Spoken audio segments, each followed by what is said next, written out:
In this corner of Essex, the media circus is rolling back into town. I've done my interview already, I do apologise. Is this a stage for just another political stunt? So you would rather a bin representing you in Parliament than Nigel Farage? Yeah. Or is there something bigger happening here? After one man tried to grip the political moment, I've decided that the people of Clacton should be the judges of my actions.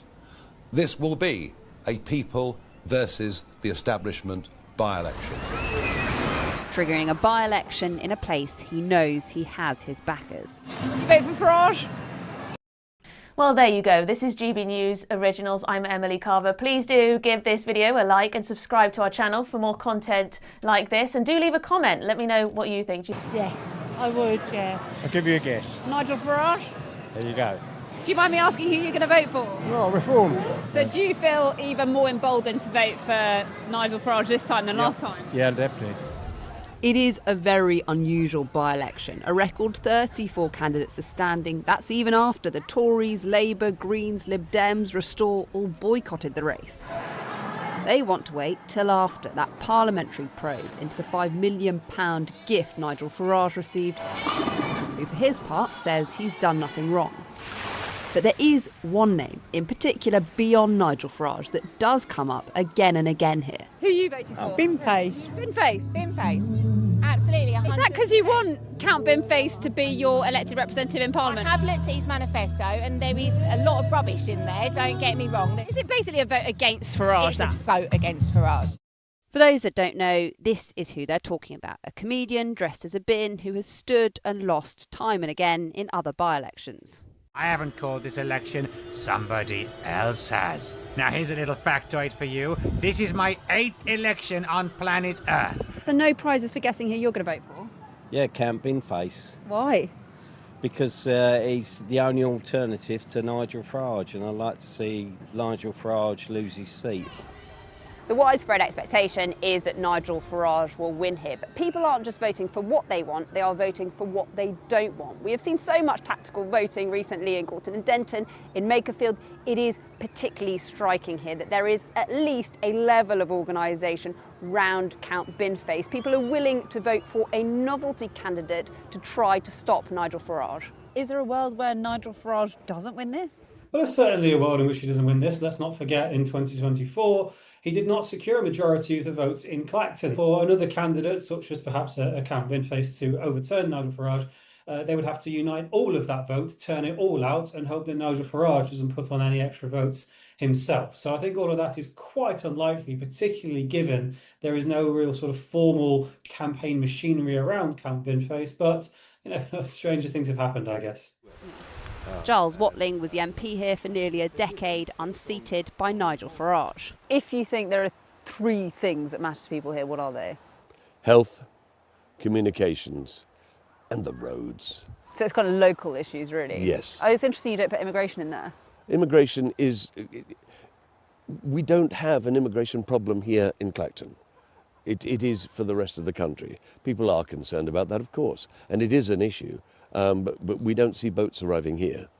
You don't have to look far to see we are in Reform UK territory here. Predominantly white, older, Brexit voting Clacton was the first UKIP seat. Turnout could well be low, but a Reform source tells me they're hoping for 80% of the vote share.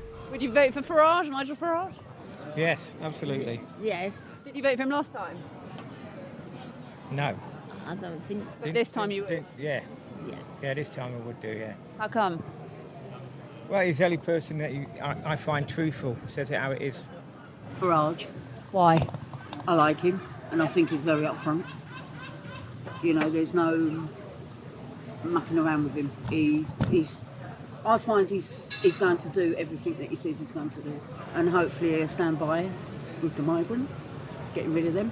So that's a big part of it for you, immigration? That's a big part of it, yeah. I actually will be voting for Count Binface. I don't think I've actually seen many changes in the 2 years that Nigel Farage has been in power, and there's a lot of things I do feel very strongly about, and though I do think that Count Binface, some of his manifesto is a bit of a jibe and a bit of a joke, I think, you know, someone new, I think it'd be something fresh as well. What's your favourite policy of his? I can't lie, the 99p ice cream, I think that's brilliant. Are you going to be voting in this by-election? At the moment, I'd say no. Why not? I'm very disappointed Nigel stood down. Ah, why? Because I don't think he should have. You know, they're all getting at him and all that. It's like the new Prime Minister, you've got to give them a chance. All the stuff, you know, with the donations, because that's part of the reason he stepped down. What do you make of all that? They all like it. They all do the same thing. 2 miles down the road in this constituency is the village of Jaywick. By government metrics, the most deprived neighbourhood in England. Jaywick's got a lot of bad press, but it's a good place to be. The beach is beautiful. It's beautiful, isn't it? People love it. And people, you know, some people do struggle really bad down here, don't they? And I think with Jaywick, we don't get nothing really sorted. It doesn't matter who's in power, so I'll look after myself.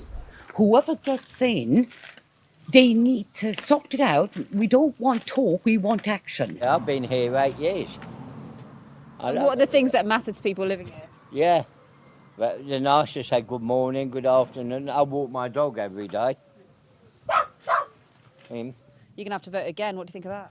If he has nothing to hide, why didn't he answer the questions? That's why I reckon he quit. To be clear, we've got four votes for Nigel Farage here. 1, 2, 3, 4. Yeah. Well, we'll see how it happens. People in this seat are being asked to pick their MP for the 6th time in 12 years. Do you think people mind the fact that they're having to go out and vote again? There's two schools of thought in this. Some people think it's ridiculous and they're cross about it because it is just nonsense. And there's the other school of thought, which is, oh, look at us, we're the centre of the universe again. That's one thing I will thank Nigel Farage for, is we are still the centre of the universe as far as the media are concerned right now. If Nigel Farage is found to have broken Parliament's rules, he may yet face another by-election. But Reform insiders think this gamble will pay off. We'll soon know. Clacton, the town Britain turned into a punchline, and why that should worry you. Picture this: 34 candidates, one tiny seaside town, a satirical bin lorry mascot polling higher than half of Westminster's most seasoned political operators, and a community that says, quite plainly, nobody is actually listening to them. Welcome to Clacton-on-Sea, the constituency that has somehow become the strangest political stage in Britain this summer. And stick with me, because what's happening here says far more about the state of the nation than anyone in Westminster wants to admit. Before we go further, if you're new here, I'm going to stop you right there. Hit that subscribe button now, because this channel, Britain Underneath, exists to pull back the curtain on exactly this kind of story. The stuff that gets flattened into a headline and a laugh, when underneath it, there's something far more serious going on. So subscribe, turn on notifications, and let's dive straight into what's really happening in Clacton. It is the middle of a scorching August, the kind of heat that should have this seaside town buzzing with holiday makers and ice cream queues. And on the surface, it is. Buggies roll along the seafront, children dash between deck chairs, the arcades hum with tinny music. But walk a few streets back from the promenade, and you find something far less cheerful. A political circus that the people who actually live here never asked for. This by-election exists because Nigel Farage, the sitting MP and leader of Reform UK, resigned in July. And almost instantly, the national conversation collapsed into a simple, almost cartoonish narrative. Farage versus Count Binface. Yes, that Count Binface, the satirical fringe candidate who has made a career out of running against serious politicians as a kind of protest performance art. Pollsters are suggesting he could take as much as 1 in 5 votes. And look, it's funny. It's the kind of story that writes its own headlines. But for the people of Clacton, it stopped being funny quite a while ago. Because here's the number that should stop you in your tracks. 34 candidates.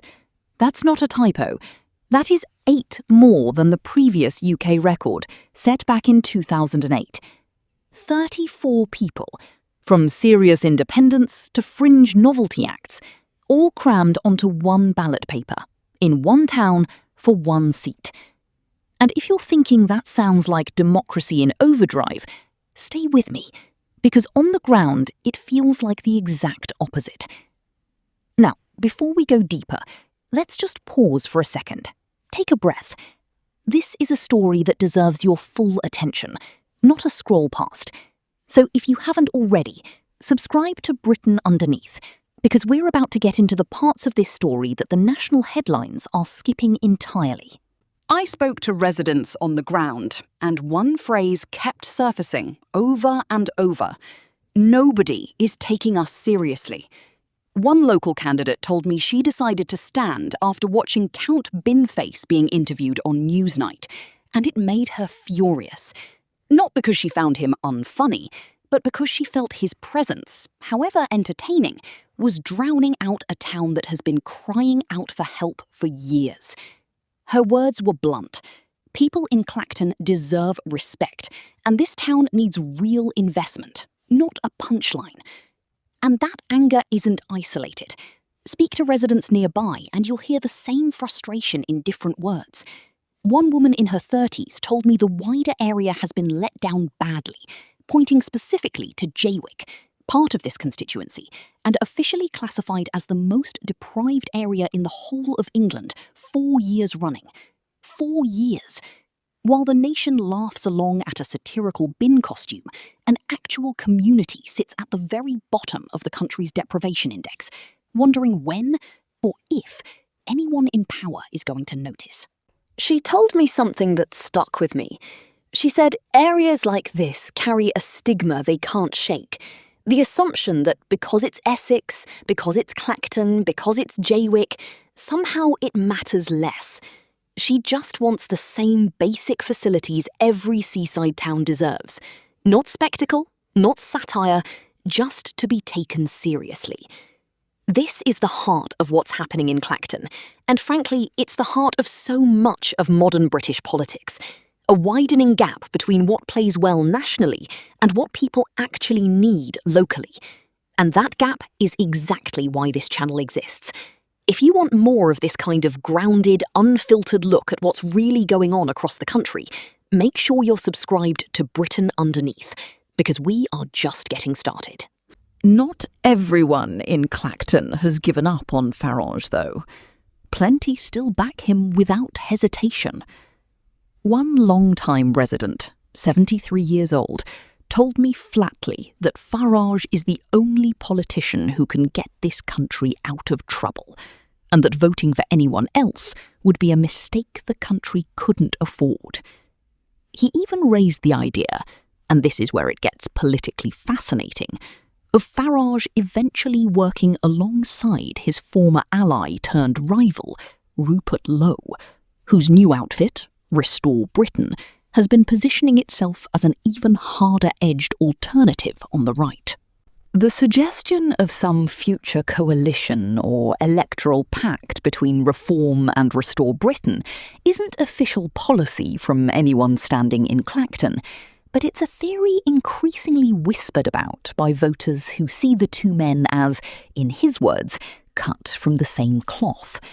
Whether that ever materialises is another conversation entirely, but the fact that voters are already speculating about it tells you something about where a chunk of the British right believes its future lies.